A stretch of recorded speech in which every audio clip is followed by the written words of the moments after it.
Saya panggil waktu itu, saya bilang, Rok, RR udah masuk liang lahat. Cuma satu yang masuk kampus, keluar kampus di Indonesia. Cuma lo, jaga kesehatan. Ketika dia dipanggil oleh Jokowi untuk diangkat jadi Menteri Pangan, baru 5 langkah dari istana, Sekjen PDIP sudah telepon. Bisa store 5M. Dari mana Yus, seorang aktivis, punya uang 5M? Jadi, jabatan gubernur, jabatan wali kota, jabatan bupati, itu jadi bisnis. Lihat aja Cina seenaknya aja masuk ke Sulawesi, Borawali. Apakah mereka itu buruh biasa? Umur 18-17 mereka harus hamil. Jadi itu tentara merah udah di dalam. Saya ini betul wartawan di Harian Indonesia Raya di bawah pimpinan Pak Muhtar Lubis. Dari tahun 1970 sampai 74 yang kemudian dibredel karena peristiwa Malari dengan 14 surat kabar lainnya. Kenapa saya menceritakan ini? Karena ketika 14 surat kabar itu dibredel, kita tidak mengikat perjanjian sama rezim yang berkuasa pada waktu itu di bawah pimpinan Presiden Soeharto. Bahkan kita berusaha untuk menuntut pemerintah untuk membuktikan bahwa pers itu salah. Nah, kemudian saya dicekal selama 2 tahun pada saat itu, sehingga saya bisa diterima di Harian Kompas dengan perjanjian akan mentaati semua aturan yang dibikin oleh Kompas. Karena saya dituduh terlibat gerakan mahasiswa. Menurut Pak Yaakob Utama, laporan dari Bakin, saya nggak tahu Bakinnya sebelah mana karena saya buktinya nggak diperiksa gitu. Bahkan 2 wartawan Kompas yang mengcover ceramahnya Dr. Andes Doro Joton Kuncoro Jakti pada waktu itu kuliah kebun di UI, Emmanuel Sebangun dan Aven Kwang, itu diperiksa oleh Bakin. Kalau Yaakob Utama enggak ya, mestinya Yaakob yang diperiksa oleh Bakin karena dia pemimpin redaksinya. Nah, beda dengan Indonesia Raya, Muhtar Lubis dan Enggak Bahudin itu ditangkap. Dan keluar dari penjara dia bilang, "Kita kamu tuh yang paling banyak." Karena sebetulnya kedua Indonesia Raya ini dibredel bukan karena peristiwa Malari sebetulnya. Dari mana Ibnu Sutowo itu mendapat bahan-bahan Ibnu Sutowo korupsi 10,6 miliar US pada saat itu. Itulah pertanyaan yang diajukan oleh jaksa pada saat itu. Jadi beda sekali dengan peristiwa Kompas. Kompas gara-gara Tito dan Pak Muli bikin demo di ITB sehingga ITB diduduki oleh Letnan SBY. Kompas dibedel dengan surat kabar dan mengajukan surat kepada Pak Harto menyesal atas perbuatannya dan akan mentaati ketentuan yang akan diatur pemerintah. Sayalah satu-satunya yang protes pada saat itu dan keluar sampai hari ini total tidak mau menjadi wartawan lagi. Nah, apa yang dibicarakan tadi oleh Profesor Edi Sujana, Indonesia ini dalam keadaan betul-betul super krisis.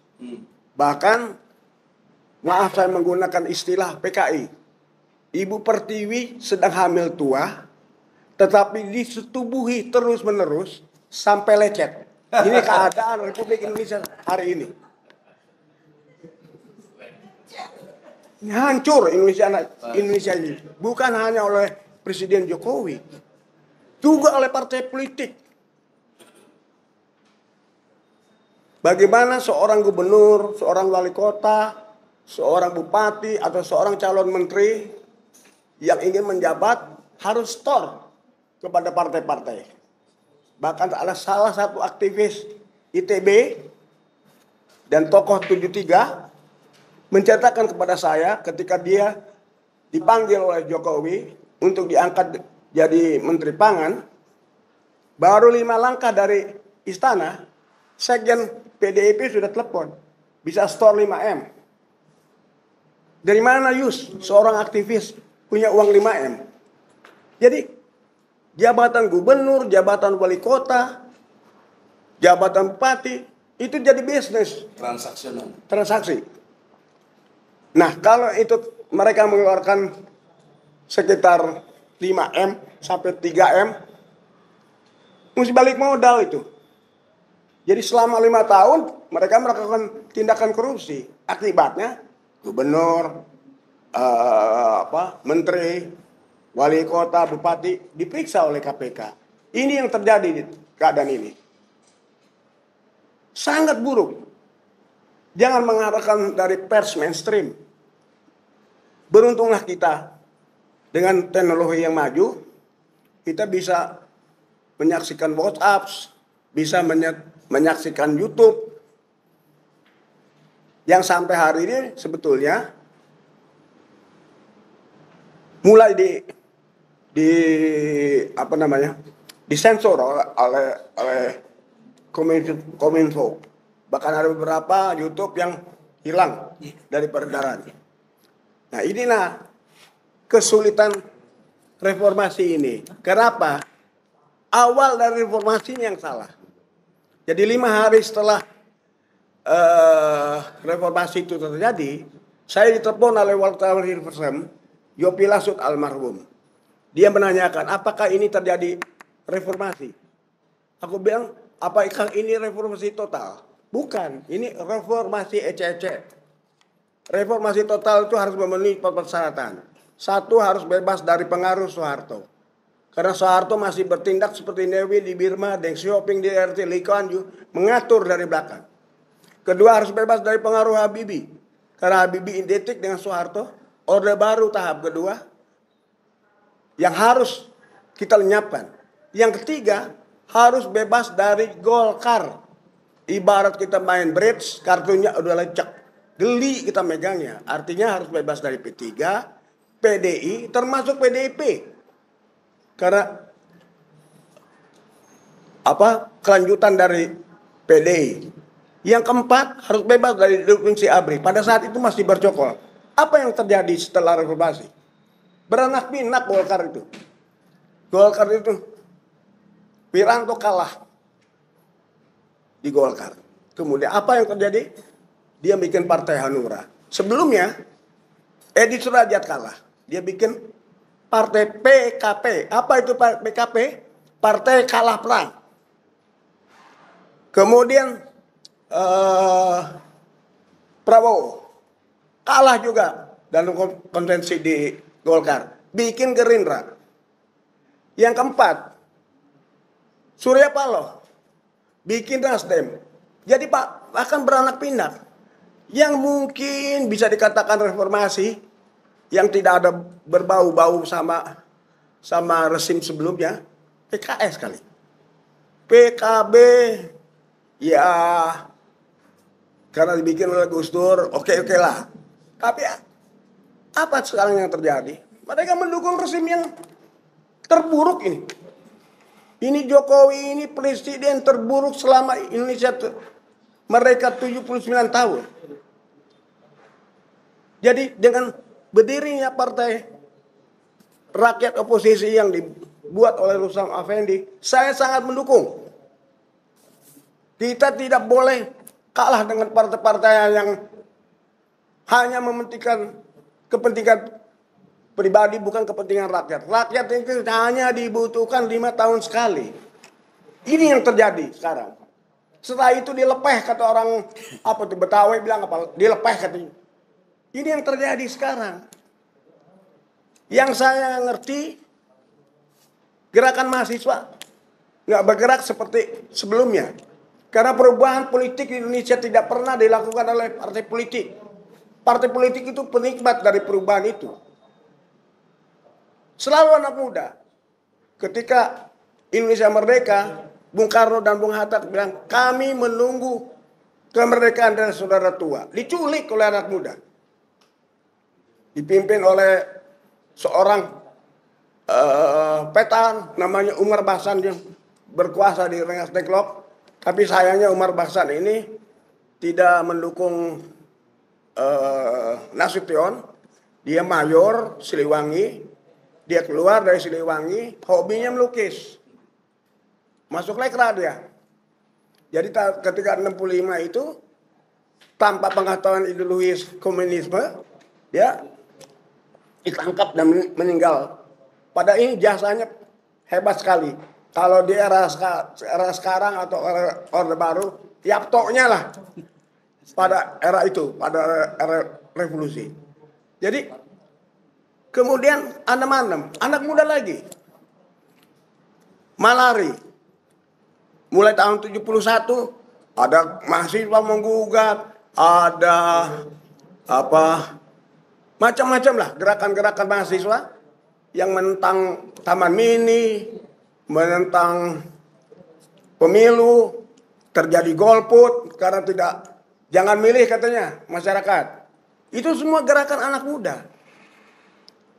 70 sampai 77 penahanan Hariman, penahanan Indro Cayono, almarhum Rizal Ramli, Heri Amadi ya, Heri Amadi. Itu mahasiswa. Kemudian sampai 78 mahasiswa yang bergerak. Tapi anehnya sekarang saya sudah punya cucu, bahkan saya sudah punya cicit. Ketika cucu saya bawa teman-temannya dari UI, dari mana-mana, saya tanya kepada mereka, apa yang kau pikirkan melihat Indonesia keadaannya super krisis seperti ini? Yang penting Aki bisa main game. Dan itu juga yang dilakukan ketika menu dari ARM datang ke rumah saya. Saya bilang, kenapa mesti emak-emak yang demo? Habis anak-anak aku main game. Ini yang terjadi. Tapi ada sebagian mahasiswa, terutama dari universitas yang di Islam yang di Win. Itu bagus. Ada kira-kira 10-15 orang, mereka berani bergerak. Jadi saya harapkan sekali dari senior-senior jemput bola, masuk ke kampus-kampus. Itu yang dilakukan oleh Rizal Ramli almarhum, Rocky Gerung. Jadi ketika di pemakaman, saya panggil Rocky Gerung, saya bilang, Rok, RR udah masuk liang lahat. Cuma satu yang masuk kampus, keluar kampus di Indonesia. Cuma lo, jaga kesehatan. Dia jawab, 167 kampus se-Indonesia saya datangkan. Saya minta kepada yang muda-muda, pada Bilung terutama, untuk masuk ke kampus. Untuk menjelaskan partai pro ini dengan Rustam, bahwa ini keadaan udah super krisis. Supaya bangkit mahasiswa. Jangan main game. Jadi anak-anak ini sekarang dimanja, terlalu dimanja dengan permainan-permainan ini. Tugas kita sebagai senior, yang saya lakukan sampai 2006, sekarang umur saya sudah 77, jalan saja sudah berat. Sudah capek saya untuk masuk kampus, keluar kampus. Jadi saya senang dengan Rizal, Rocky Gerung, mau masuk kampus. Nah saya mau minta sekarang kepada Bilung terutama, karena dia angkatan 98, untuk segera konsolidasi ke kampus-kampus. Saya kira perjuangan ini harus segera diselesaikan, karena ini Jokowi ini mesti diadili. Kita punya 3 presiden, diturunkan dari kekuasaan. Satu Soekarno, dengan tuduhan komunis. Tidak dibuktikan secara hukum bahwa dia betul-betul komunis. Juga Soeharto dengan KKN-nya dan segala macamnya tidak dibuktikan.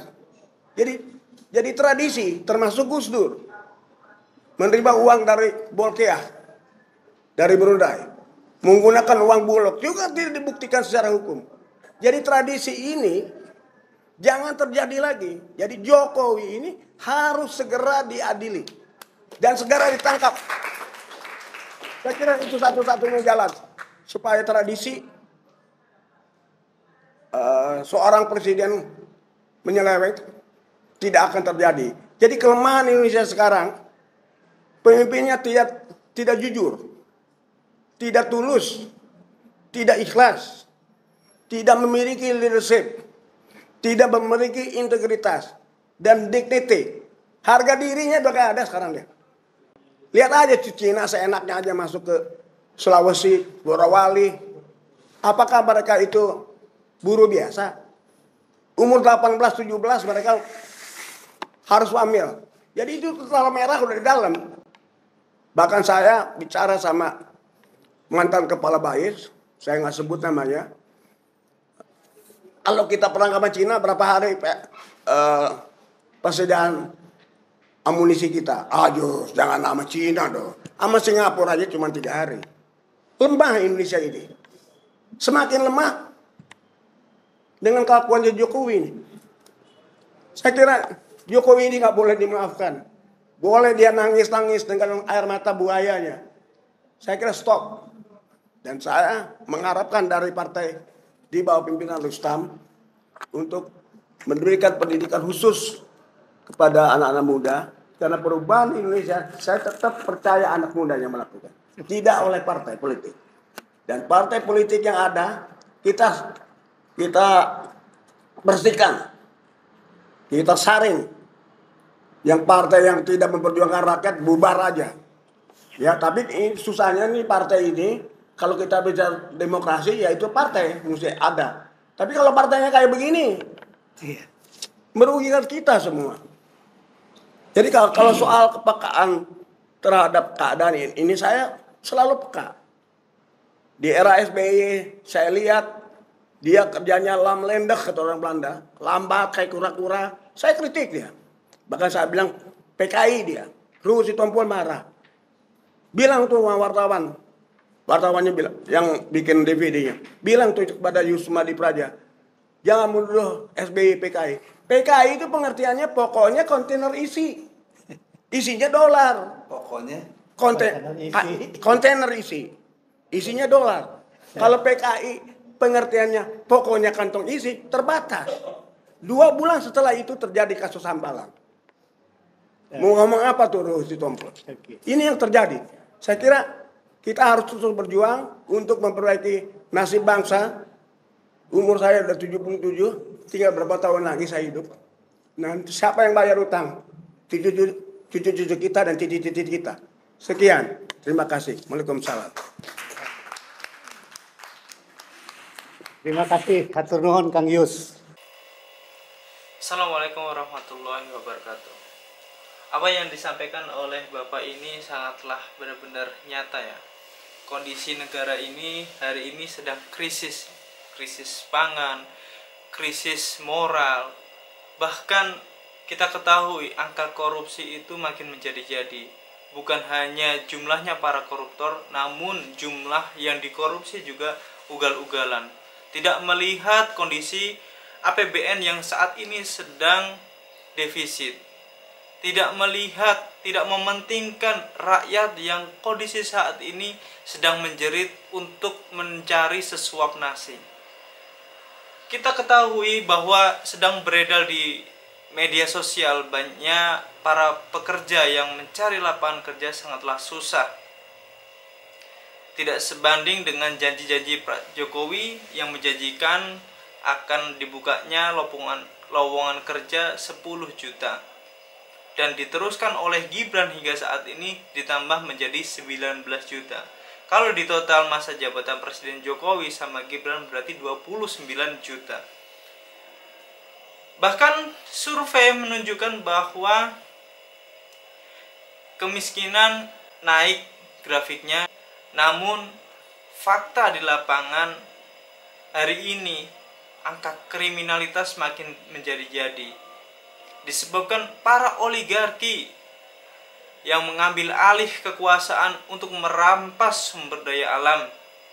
Contohnya, kenapa Presiden Jokowi getol sekali ingin berbondong-bondong memindahkan ibu kota yang ada di DKI Jakarta pindah ke IKN. Ya memang benar ya apa yang disampaikan tadi, bahwasanya RR yang dimaksud tadi adalah Rizal Ramli yang menjadi Menteri Pangan di era Pak Jokowi.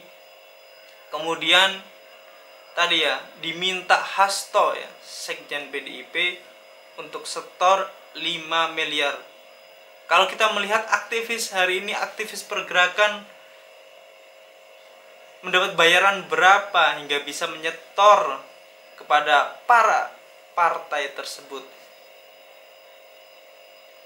Memang sudah menjadi rahasia umum, orang-orang yang demikian menjabat atau mendapatkan kekuasaan memanfaatkan kekuasaannya untuk memeras rakyatnya dengan cara mengubah regulasi-regulasi hingga mendapatkan sebuah komisi hingga menjadikan dinastinya ini terus langgeng. Kasus-kasus yang menjerat Presiden Jokowi dari ijazah palsu, koruptor-koruptor yang harusnya dibereskan oleh Presiden Jokowi yang menyangkut beberapa anaknya. Kita ingat Johnny Get Plate yang tersandung waktu itu tower BTS 10 triliun, menyangkut Menteri Menpora yang baru aja dilantik, dan menyangkut juga namanya Gibran Rakabuming Raka juga tidak diproses. Cukup itu yang bisa saya sampaikan. Assalamualaikum warahmatullahi wabarakatuh.